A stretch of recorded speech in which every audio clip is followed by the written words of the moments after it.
They're in that green part of the vibe meter. If they bring in Vini Jr, will that change the vibe meter, potentially more yellow? Could it affect the amazing chemistry that they've got going on in that dressing room we saw all of last season? There's two things. I personally, I don't think it's going to happen. I think they are potentially being used as a stalking horse to get his contract done at Real Madrid. Two problems with it for me. One, the wages. When you've got a settled dressing room, and I think Saka is the top earner there right now, and then there's a hierarchy. Mikel Arteta spent 5 years building harmony. They've got rid of big earners before. They've got rid of big hitters. They've got rid of people who are a problem in the dressing room. So for all those reasons, he's created harmony. And I always say this, I know I'm like a broken record, but Arsene Wenger said to me many, many years ago, never forget, Jeff, it is possible to subtract by adding.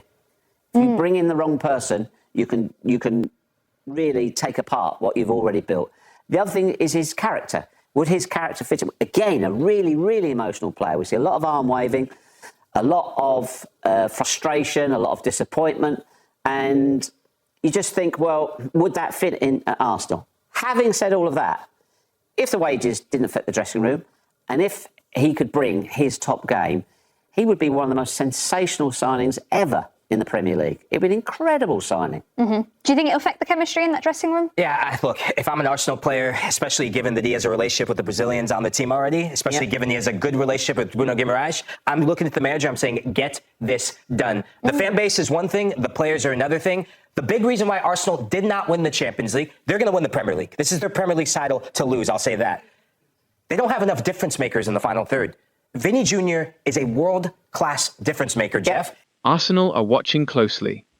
Whenever a player of this level becomes even slightly available, elite recruitment departments immediately become active, not because they expect an easy transfer, but because opportunities like this almost never appear. Andrea Berta understands exactly how these situations develop. You don't wait until the player officially asks to leave. You prepare long before that. You gather information, monitor developments, understand the financial picture, study the player's position, remain ready if circumstances suddenly change. That is exactly how modern recruitment works, especially when you're dealing with one of the world's best players. Reports suggest Arsenal are among several clubs keeping themselves informed. That doesn't mean negotiations have started. It simply means Arsenal are doing exactly what top clubs should do. They are prepared. Because if Real Madrid eventually decide the situation cannot be resolved, the market would explode overnight. Why Arteta dreams of players like Vinicius? Every manager has a certain profile of player. Mikel Arteta loves footballers, capable of changing matches instantly. Players who force defenders backwards. Players comfortable in 1-versus-1 situations. Players who create panic. Vinicius Jr is exactly that profile. His acceleration is extraordinary. His dribbling ability is among the best anywhere in Europe.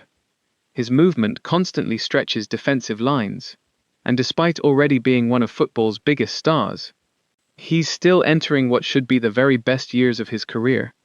Imagine Arsenal's front line, Bukayo Saka attacking from one side, Vinicius Jr from the other, Martin Odegaard creating chances between the lines, Declan Rice controlling midfield. That suddenly becomes one of the most feared attacks in European football, which explains why supporters are allowing themselves to dream. But can Arsenal actually afford him? This is the question everyone is asking. The financial challenge would be enormous. Transfer fee, salary, bonuses, signing package. Every part of the deal would rank among the biggest in Arsenal's history. But Arsenal's financial position has changed dramatically over recent years. Champions League football, improved commercial income, growing global profile, ambitious ownership. All of these factors give Arsenal significantly more spending power than they had only a few seasons ago. That still doesn't make the deal easy. Far from it. Real Madrid would almost certainly demand an extraordinary fee if negotiations ever reached that stage. And competition would be fierce. Other European giants would undoubtedly enter the race, which means Arsenal would need more than money. They would need a compelling football project. Fortunately, that is exactly what Mikel Arteta has spent years building. A young squad, Premier League title challengers, Champions League contenders. One of Europe's fastest rising teams. That project is becoming increasingly attractive to elite players. And Arsenal hope that reputation continues opening doors. The next few weeks could be crucial. For now, everything depends on Real Madrid.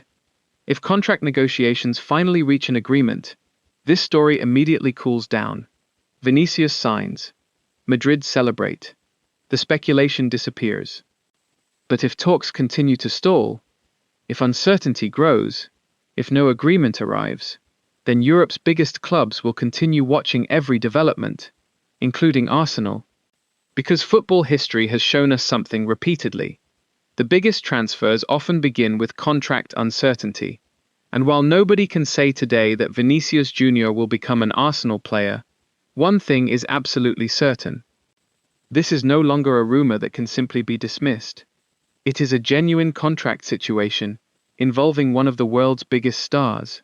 And until that situation is resolved, Arsenal will remain one of the clubs watching very, very closely.